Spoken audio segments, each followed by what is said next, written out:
Bom, você sabia que o Brasil foi o primeiro território das Américas a realizar eleições? Se você valoriza uma história sem militância e manipulação, já se inscreve nesse canal. E bora conhecer essa história do pioneirismo brasileiro. Bom, temos que voltar até o descobrimento do Brasil. O início da organização do território de que hoje conhecemos como Brasil só começou depois de 30 anos da chegada de Cabral. Exatamente, só 30 anos mais tarde. Somente em 1531, no reinado de Dom João III, Portugal começou a se interessar de verdade por suas terras no Ocidente.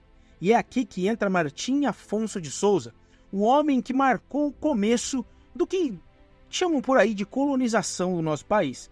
Martim Afonso de Souza, um fidalgo de alta estirpe, amigo do rei e dos maiores representantes das expedições portuguesas, foi o escolhido para comandar a missão ao Brasil neste ano. Em dezembro de 1531, com uma frota de 5 navios, 2 naus, 1 galeão, 2 caravelas e cerca de 400 pessoas, Martim Afonso saiu de Portugal. Qual que era a missão dele?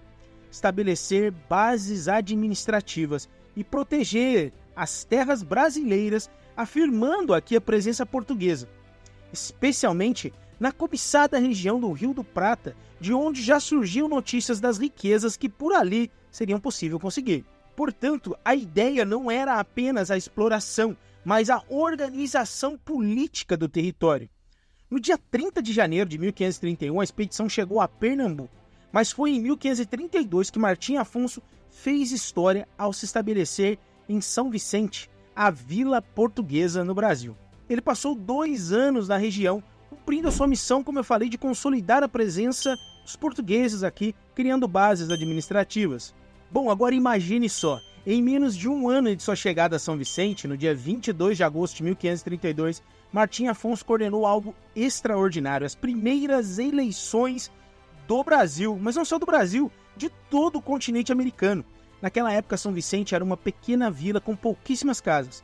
Mesmo assim, ele instituiu uma Câmara de Vereadores, seguindo as tradições portuguesas de autogoverno local. Era um costume português que a localidade se governasse.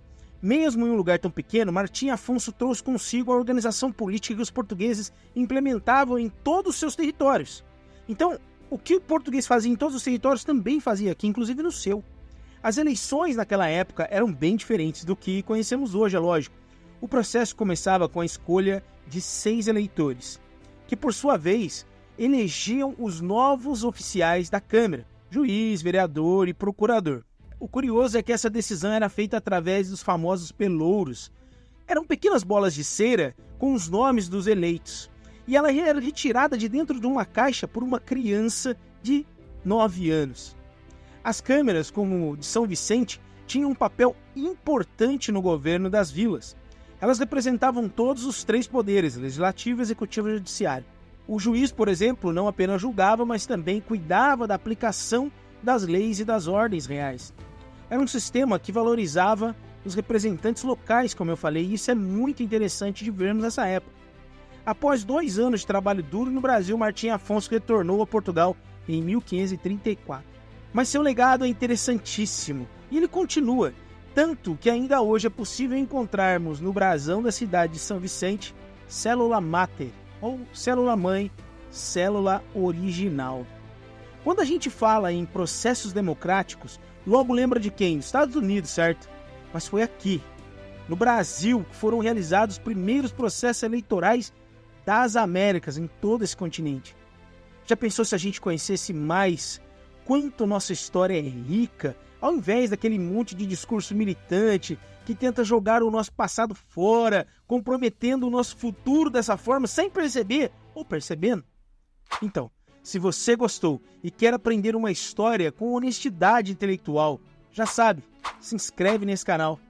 Abraço, até o próximo vídeo. Tchau.